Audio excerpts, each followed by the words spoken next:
Senator Shelley Moore Capito torched the Biden administration for continued high inflation on the Senate floor Tuesday.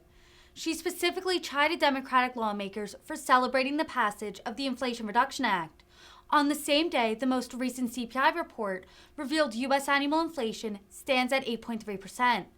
The West Virginia Republican said, quote, "This irony is not lost on me, nor is it lost on the American public."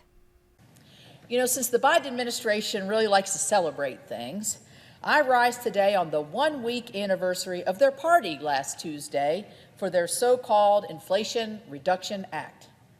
But last Tuesday, most Americans, and certainly most West Virginians, weren't in a celebratory mood.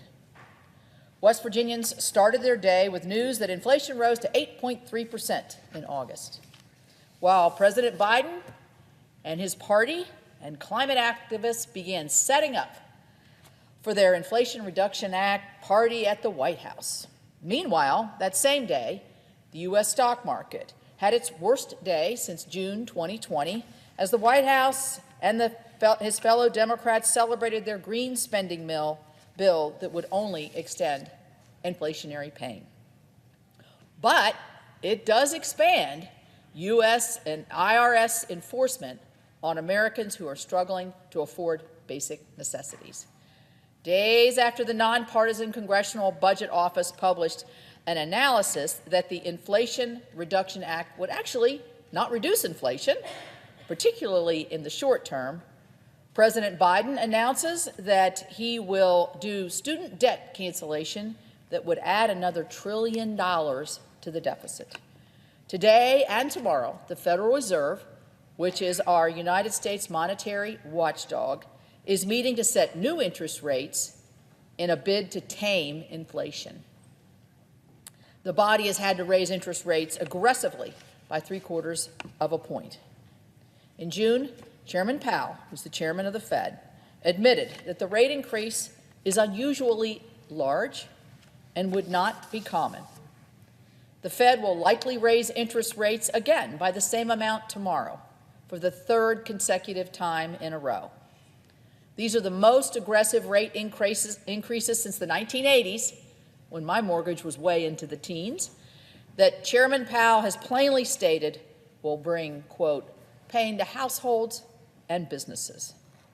We can't forget that the Democrats alone passed a bill last year that they called the American Rescue Plan, which rescued nothing and instead endangered our fragile economy coming out of COVID by hypercharging inflation. Democrats alone drafted and pushed forward their most recent bill, bypassing the normal committee process. And Democrats alone passed it, rejecting every Republican amendment along the way. In short, these policies continue to destabilize every single corner of our economy. Well, how do we know this? We see some of the statistics I talk about. Well, I know it because West Virginians have lived it, and I hear from them frequently about their legitimate concerns. A retiree from Clarksburg, West Virginia, wrote to me recently saying that she and her husband are struggling every month, despite having done their due diligence to save well for their retirement. She says they're trying not to dip into their 401ks or their TSP retirement accounts, but that it is getting harder and harder to not do that. As inflation drags on, the lifespan of retirement savings will continue shrinking for our seniors in West Virginia, and those seniors account for 41% of our population. Another West Virginian wrote to me about the tough choices her family is making, and I quote, "The economy has crumbled in the blink of an eye. My husband and I have full-time jobs and 2 children. I'm tearful because I sit here looking at these upcoming bills and I'm having to decide to pay a bill or to buy groceries," end quote. A resident from Weston, West Virginia, told me that his insurance premiums recently increased. And when he asked the company why that happened, they told him point blank it was due to inflation. In the same letter, the constituent wrote to me, quote, "This crazy spending has got to stop." But it's not just West Virginians who are experiencing this inflationary problems. The National Defense Industrial Association authored in part by former Deputy Defense Secretary David Norquist, released a white paper recently that indicated that inflation has cost the Department of Defense $50 billion and estimates that it will cost an additional $110 billion to our nation's defenses from fiscal year 2021 through fiscal year 2023. Think about this in the face of what we're talking about in terms of trying to help Ukraine overcome this terrible invasion by the Russians.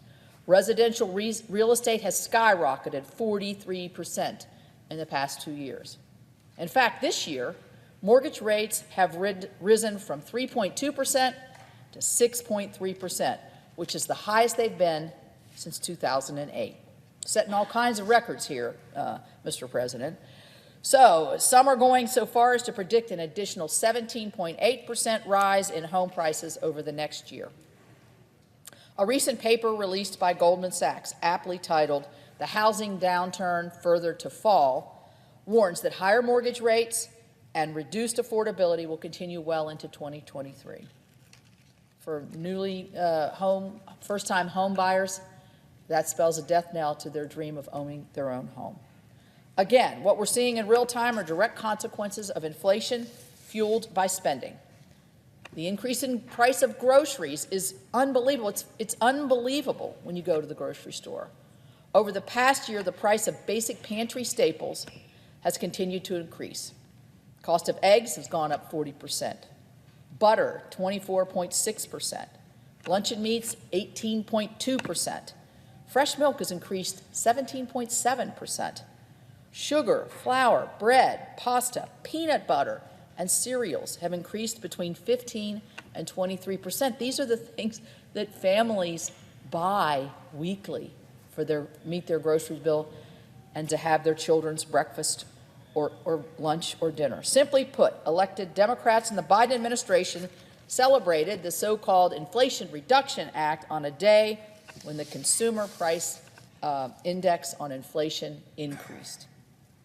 For the many constituents that I talk to on a daily basis, inflation remains the #1 concern. So this irony is not lost on me, nor is it lost on the American public. It's not lost on millions of Americans making tough choices because of these policies. And it's painful, it's hard to watch, and in many of my constituents' opinion, it's as if the president and his party are not paying attention. With that, I yield the floor.